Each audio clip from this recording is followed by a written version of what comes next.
These are annualized figures, and these are figures that conceal the fact that there is a shockwave at the family level that takes place, and at the village level and at the city level when someone gets TB, in terms of the resources that they have to mobilize to treat that person, in terms of kids getting pulled out of school because school fees can't be afforded anymore, in terms of an entire sequence of events that is not reflected in these statistics here.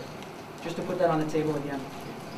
Also, to frame it, in the next 5 years, we're talking about a 5-year horizon until the MDG is done, and the global plan covers 5 years. So while these are annualized, think of them in terms of impact over 5 years.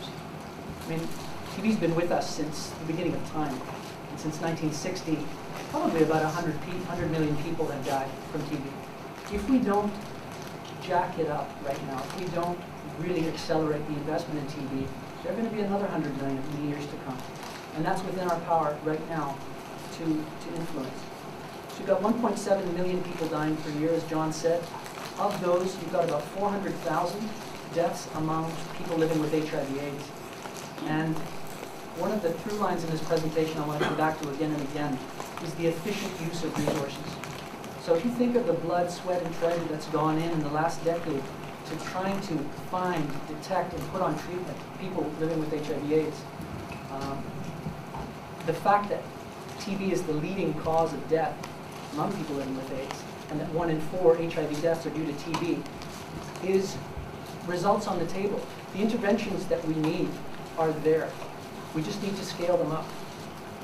Multi-drug resistant TB. Many of you know, for those of you that don't, it's an entirely man-made thing.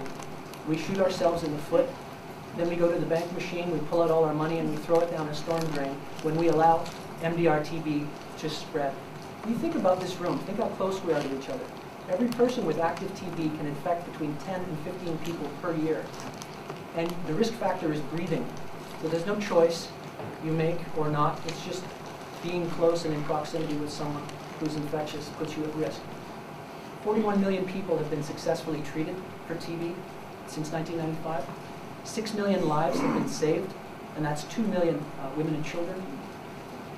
The incidence, the concentration of new cases per 100,000 population has begun to come down. It peaked in 2004. The problem is it's coming down too slowly. It's coming down by 1% per year. And that is not enough if we're going to get a handle on this. In terms of quality of programs, the programs that are treating people are getting better. There's an 86% treatment success rate. The death rates have been falling, John mentioned this already, since 2000. And we are on target if progress continues at this rate, except for in Africa. I want to just draw a little PS under this, and that is that the death rate, the numbers per 100,000 dying, is coming down.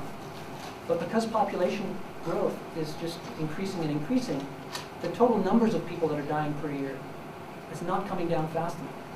That's something that with concerted effort and focused attention, we can drive down much faster.